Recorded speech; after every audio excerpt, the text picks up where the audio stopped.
Good morning.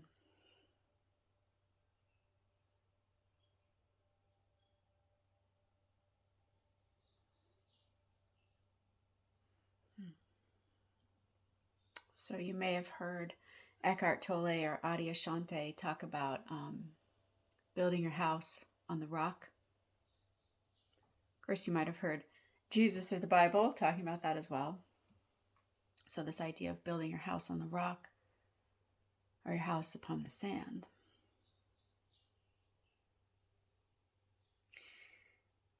And what I want to say is that, this is possible. It's possible not just like in a,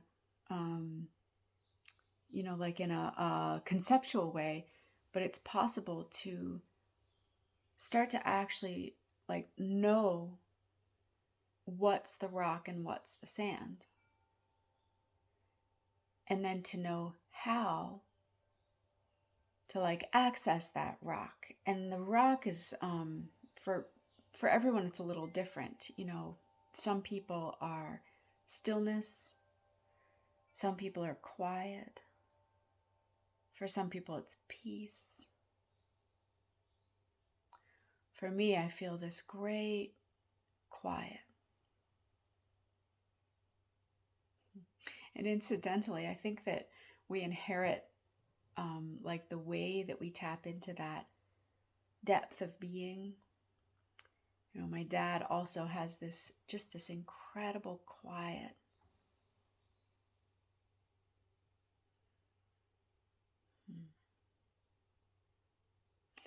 And so there's a way to learn to find that. Like if you've never found it, or you've just found it occasionally, that whatever that thing is in you that's okay, this.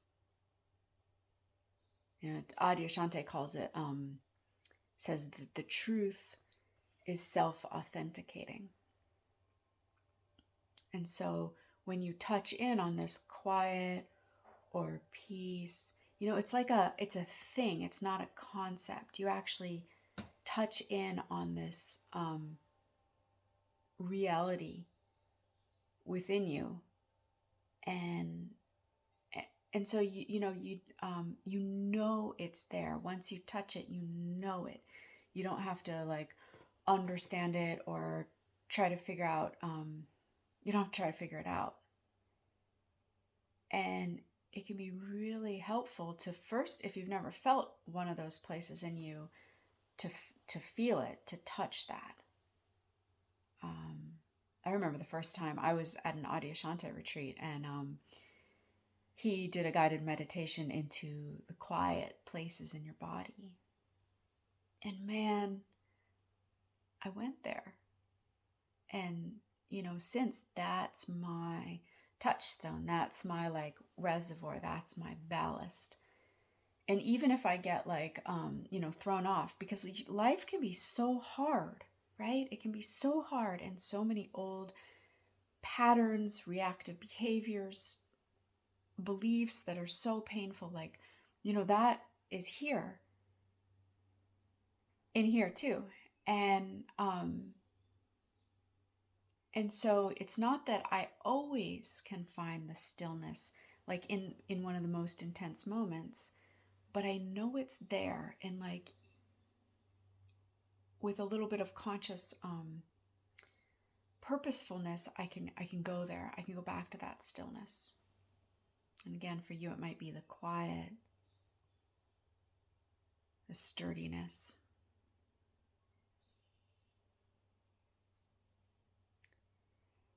And to me, it's obvious why one would want this.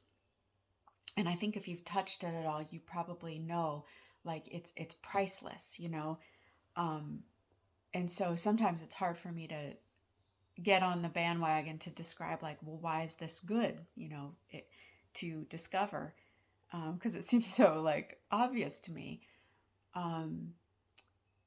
But I think to bring it into your everyday life is when you have this reservoir or ballast that you can go to. it's the place. And, it could also be called presence. I just like to be a little more specific with the wording. So like stillness or quiet is an aspect of presence. It's a facet of presence. Peace is a facet of presence. And so this presence, not in the mind, but like a deep,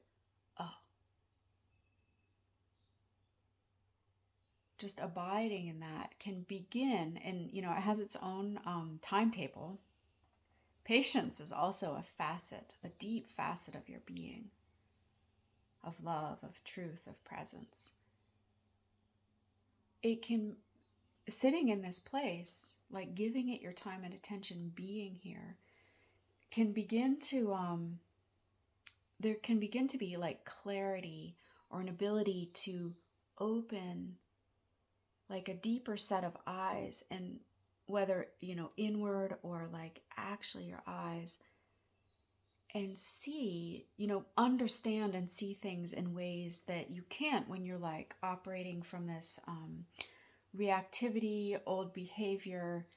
And, often it's like we come by it so innocently, with the there's that ancestral trauma and ancestral passing on of a lineage of kinds of reactivity, kinds of unconscious behavior. And it's strong. Like that it's obviously strong. It lasts through generations, right? It rules worlds. So I think it's nice to give it its credit. Like, oh, that's powerful. Reactive behavior, it's not just like, oh, I'm reactive. It's powerful. And over time, like sitting in this presence, that is the deepest way I know to begin to see what's really going on. And when you start to really see, the patterns, the reactive behavior taking over other people, taking over yourself, and you just have that like groundedness to watch it, that's where the possibility of transformation comes. And and I'm talking like transformation of, all those behaviors that don't serve you, all those beliefs that don't serve you or have not served, your family for who knows how long. And so you have the chance to begin to bring peace and resolution and healing into these incredibly dense lineages. And some lineages are denser than others, and they all have their kind of texture and makeup. But you can begin to be the one who brings the peace.